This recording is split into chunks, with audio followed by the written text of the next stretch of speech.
You're listening to Consolidate That.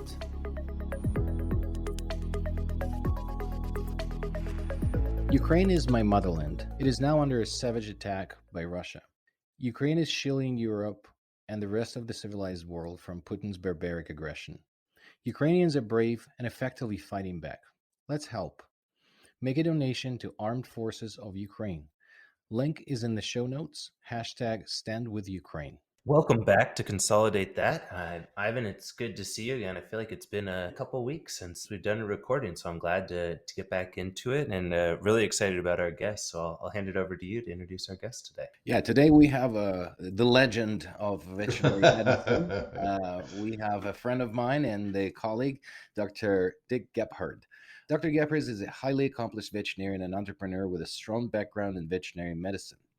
As the owner of Mangrove Veterinary Hospital from 2006 to 2011, Dr. Gebhart gained valuable experience in providing high-quality care to animals. In 2013, he co-founded FlowTech, which offers Kanban-style cardboard workflow software tailored for veterinary medicine and adaptable to various industries, which is actually how we met at the Western Conference. You were admiring the SmartFlow and how those two products were somewhat similar. Dr. Gebhart's passion for improving pet care led to the co-founding of Dr. Fossum's Pet Care in 2020, dedicated to providing comprehensive and personalized veterinary services. In 2021, he co-founded National Veterinary Group, fostering collaboration, knowledge sharing, and professional development opportunities for veterinarians. In 2022, Dr. Gebhart found Fee Analytics for veterinary medicine, focusing on providing valuable financial insights and analytics for the veterinary field. Dr. Gebhart's contributions have made a significant impact in advancing veterinary medicine and enhancing the well-being of animals. And what we don't have captured here is that Dr. Gebhart sold his very first hospital, West LA, to VCA. And I think it's your fault what's happening with our industry. You started. Thanks a lot. Yeah, I started it. So let me jump in here and I'll give you a little background. 1967 graduate, University of Minnesota. Made my way to California. Was fortunate enough to buy a practice in Westwood Village in 1968. I was 25 at the time. And then that practice, I purchased it for $17,000 on terms, if you can believe that. The veterinarian was dead for 6 months, so it was quite the opportunity. But I went through all the card files, and Westwood Village is between Santa Monica and Bel Air and Beverly Hills, and it's a very affluent area of Los Angeles. And I went through the card file in that practice, and the Sinatras were clients, the Geborts were clients, so it just had a fantastic clientele. And so it was an opportunity. And so that practice became West Los Angeles Veterinary Medical Group. So about 1972, I moved the practice to Pulveda, and I contracted and partnered with Marty Dennis, who did exotic animals. So at the time, we did like Daktari, Gentleman, Siegfried and Roy, Michael Jackson, Marine World. So we had all these zoo veterinarians and marine aquatic veterinarians. So it was a pretty eclectic practice. It was the largest practice in California, and everyone was less than 30 at the time. In 1978, I contracted with two programmers at TRW to develop a computer system for the practice for the West Los Angeles veterinary practice. I own Veterinary Medical Group. So we formed the VSI system, ended up having about 400 systems out there. In 1986, Bob Anton, Bob, Art, and Neil were thinking about forming a company called VCA, Veterinary Centers of America was their thought. And they contacted me, and that's after I had built a 15,000 square foot facility with a couple elevators, and we had 26 veterinarians at the time. And it was one of the larger practices in the country. And so he was interested in purchasing. And I spent 19 years in Los Angeles, and I was looking to leave the city and go to more of a rural environment. So anyway, we sold to Bob and Art Neal in 1986, and they took over And as you know, about 5, 6 years later, they went public. I think they probably had 10 practices. So it was really, really a tough go. But that sale was, I thought long and hard about it. When I built that facility there in West LA, it was very capital intensive. And I knew that veterinary medicine had to have, some ability to gather capital a lot more readily than what I did. And so I thought it was that time that, someone would take this industry public as Bob and Art did. So anyway, that gives you a little background about West LA, and VCA ran on our system, on that VSI system, for 25 years, that ran the practice. So anyway, that gives you some background. So what was it like? So they came to you and then offered to buy your practice, and the corporate wasn't a concept at a time. I mean, you were offered to sell the practice, but what was your take on who are these people? They're not veterinarians. Well, I spent a lot of time with them, and because it's a big decision, I was very active in veterinary medicine. It was a big decision to go this direction, but I thought it had to be done. Someone had to take the leap. And many times people approached us about doing something. I really enjoyed Bob, and we spent a lot of time together, and meeting with different Monty Smith Barney, I think we met with, and et cetera. And so it was a real educational opportunity to understand their philosophy and the direction they wanted to go. And so I bought into it. I thought it was needed for the profession. And they did a fantastic job, and they really did. And I think even to this day, VCA has done a fairly good job in this marketplace as compared to some of the other consolidators. So what do you think the difference between the successful define the successful, right? Because you could make a lot of money, but successful in the way that the practices that are joining are happy. You've seen many of them now evolve. There's 50 plus of them. And what do you think makes a good consolidator, and what are those that you don't really have much appreciation? Well, I think, with Bob and Art, they were available. They were always available, at least to me, and I spoke to many veterinarians since then, that they were always very approachable and as transparent as they could be. And so I think they did a fantastic job in that direction. Todd Tams was an intern at West LA, and then there was a internist there at West Los Angeles, and he became, as you know, their medical director. He contributed a ton obviously to our profession, and the amount of liquidity that VCA provided was, I think, astronomical, for the profession that they put into this profession. And so I think it was really needed. But I think the biggest problem, well, one advantage they had, they were a public company, so they didn't have to arbitrage pricing as much as some of the other consolidators have to. Okay.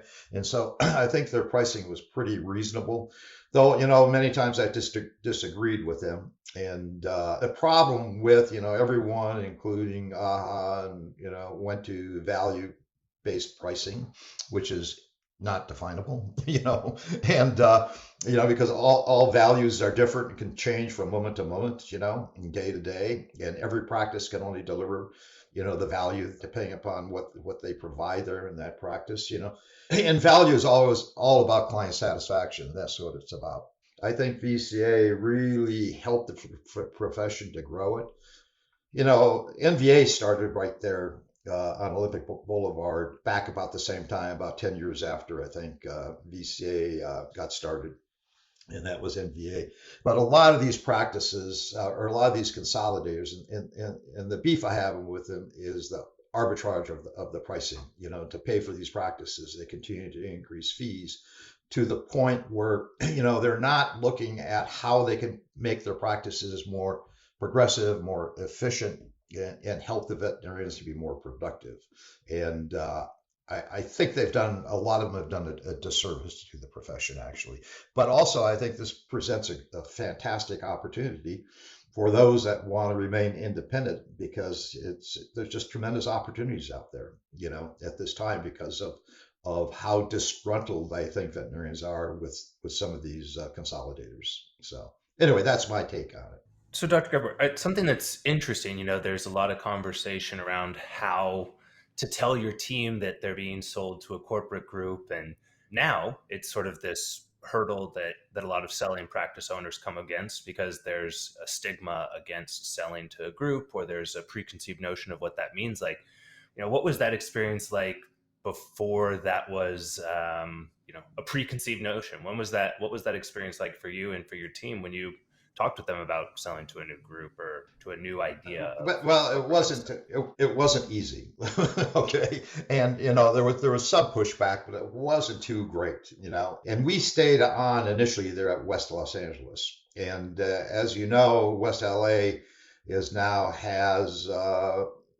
57 veterinarians of, I think, 6 months ago or so. They're doing, large income, to say the least, 40 million plus. And so that practice, grew, and at least my legacy continued. Okay. And then the other practice I had, so back in about 2009 or so, when I met Ivan, he came to a practice that I put together where I purchased 5 practices in Chico, California, merged them and built a new facility there with 100,000 people. And that I sold to VCA, and that is still growing and still doing well. I have 3 children basically there at that practice, Valley Oak and Chico. And so both of those practices have done very well under the tutelage of VCA. And so that makes me proud. And I can, I speak to colleagues, practice in Rancho Cucamonga, Chris Bird's practice, had 6 veterinarians. They're down to 1 now, maybe, and it's just very disconcerting to me to see that happen. And fortunately, it didn't happen to my practices. These practices flourished. And, I stayed around West LA for 5 years to make certain that was the case, that was in good hands, and that they could do what they wanted to do. And they did, like I say, they did a fantastic job with it. So what do you think is happening? Because you would think that corporate has a lot of resources, and then they have consolidated services where they could provide better training, better, HR things like benefits, better everything, because as an individual veterinarian, you can't afford things. And then as a group, you can really double down on a lot of things. You can optimize the workflow, you can centralize things. Why there is a trend that veterinarians do not want to work for the corporate practices? Well, I tell you, and I can't blame them that they don't want to, because there is no, with West LA and with Valley Oak, there was always someone present that had an ownership responsibility there. And so they could continue with the quality of services and the continuity of care and all those things that I believe in and I implemented. All my practices have been 24 hours, 7-day-a-week practices, larger practices, hybrid type of model, and with specialists, et cetera, and surgeons and that. And but yeah, I think that if you don't have a good culture, and they don't, most of these consolidators, there's not a lot of culture there in these practices. The veterinarians leave, and these younger veterinarians are there alone by themselves, and without that culture that's important to that practice, I think. So, Ivan, you've seen a lot too, so you've been in the midst of all of this, and it's very disconcerting to me to see what's happening, okay, with this and with what's happening. They're just like I say, they're just arbitraging these practices, and I think that's a fallacy. Instead of putting the work and the effort and making the practice efficient, it's like VCA's on the same computer system. They have a standardized chart of accounts, for all the practices, and the same service codes and all these things. So they put the work and effort into making these practices much more efficient. So you have a pretty unique track record of the hospitals and how you run them. You're playing in the field of not just GP, not ER per se, but you like 24/7 practices with a hybrid model. Can you open up a little bit on why do you think that's the best mix? And what's the secret sauce? Yeah, I'd be more than happy to. I take it from me personally as a client. What would I be looking for in a practice? One is, I as you know, I've always said, that disease and trauma doesn't make appointments. You got to be available. Okay, so West LA, Valley Oak, and some of these larger practices I had, Asher up and running, have been basically walk-in or urgent care, they call it now, practices. And the reason I did that was multifold. I started that with West LA, and the reason I did is because, as you know, in California, you don't have a covenant not to compete. Okay, and so if you go to Sepulveda Boulevard, there's probably, within a mile, there's probably 8 practices. They're all right next door. I own 3 practices on the same street at one time, and so what happened is none of those veterinarians spoke to each other because they all broke off from each other and started up their own practice. Okay, and so I was determined that that wasn't going to happen, and so I didn't want to identify a name, okay, to my practice, and unless there was ownership involved, like Dr. Gebhart, Dr. Savage, etc. And I made partners with a lot of these of the specialists that we had just to retain them and have a covenant. If they left, we'd have to buy their shares, that type of thing. So, and I continue that throughout, but also, the problem that you get into is continuity of care. I've had smaller practices like in the Central Valley, and the difficulty is that you got to refer cases out for 24-hour care or to the emergency service. They're in Chico, they see 10, 15, 20 transfers a day from other practices. And so that continuity of care is extremely important. And with a hybrid model you have there, and you have the best of both worlds because you can give high quality care because you have the specialists, okay, that elevates the practice to the most patients, okay?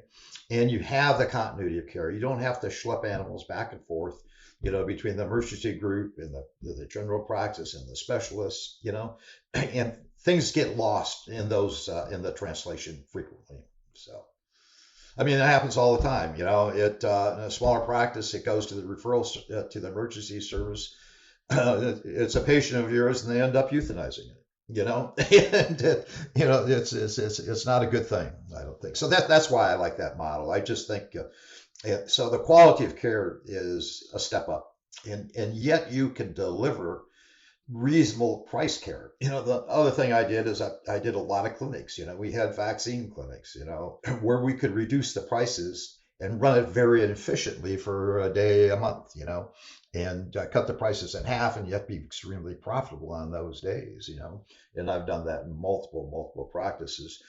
And I think sometimes, as everyone knows, the pricing is getting out of hand. You can't do pathology because it's too expensive. Who's going to spend $450, $600 for pathology? The fecals are $120. It's amazing. And so there's a lot of pushback, on these prices. And the other problem I think that you get into is, after we have inflation, whatever it was in the medical industry, a lot of these consolidators, increase their prices 25% without any transparency, and so it's a very emotional thing. It's a emotional industry. And so that's why they don't get buy-in, they don't get pushback, and they get pushback because it's not transparent. No one understands how it comes about. And that's how I got into the fee analytics, because I wanted transparency. I wanted people to be able to see how prices come together. And that's what we do with fee analytics. So you also entertained I remember we were talking about, I don't know if that's something that you did apply or not, but the change in the pricing based on the time of the day. That's not that everybody does that, but I think that we talked about it at some point. Is that something that you practically done in any of the hospitals? Yeah, I did that there at Valley Oak because, at 9:00 at night, the time of the day of the week. Your expenses are greater on Saturday, Sundays. To entice people to work those days, frequently you got to pay more, and the same with evening hours as that. So having variable pricing and dynamic pricing, I think, is really important. So we changed the prices by the time of day, and we built that into the software. We were using StringSoft at the time, and so we could build that in. Our fee analytics is basically a cost analysis. What does it cost to provide these services and that, and so you get better understanding with it, and that's a whole another subject we can get into. And with what we put together, I think you saw it shows transparency. You can take a look at a price and know how it's constructed. Yeah, so And then we put How a do little. people react to pricing based on the time of the day? Does that motivate people to come during the less busy hours to save a little bit of money? And Yeah, exactly. You certainly can. So there's a lot of strategies you could employ that we can't employ because our software doesn't support that. So you could have early mornings or middle of the day or whatever when things are slow, where you could maybe change your pricing in that a little bit. Yeah, and like I say, it's a cost-based pricing model that we have, and so your costs increase in the evening, but the demand is overwhelming. For these And your fee services. analytics, they basically, the way I understand it, it converts essentially the time of the professionals that spend on doing the procedures. Not only there's COGS on the consumables, but then the time becomes calculated consumable per procedure, and you almost make it a cost of goods from the staffing cost. Is that how I Yeah, understand it? yeah. So it's based upon time, on the technician time, the doctor time, and then we add on the consumables. So we know what it costs us for a veterinarian per minute and the RVT per minute. And because of the cost analysis and the time and motion studies we did, we know how much productivity and time the veterinarians and technicians are putting in on the procedure side, on the back side of things. And so the productivity is AHA says veterinary productivity is about 50%, and that's what we see in our model is about 50%. So we can improve that productivity dramatically by adding scribes or technicians or whatever we're going to do to become more efficient and more productive. And then we add in the cost of equipment. So we factor that in. Leasehold improvements are all factored in. On the consumables, wastage is factored in. So it's really, really a great model. We've got a new partner with this who you haven't met, who you will be meeting, is Simon Starkey. He's a DVM, MBA, PhD epidemiologist, and he was actually doing a pricing model, something similar to what I was doing. We got together, and so he's going to be actively involved. He's an epidemiologist, so he's got the mindset for He's got the chops to dig. He's got the chops exactly. He's got the chops. So it'll be in good hands. I'm at this point in my life that's what I'm trying to do. I'm trying to pass down whatever I can to the next generations. So that's important to me.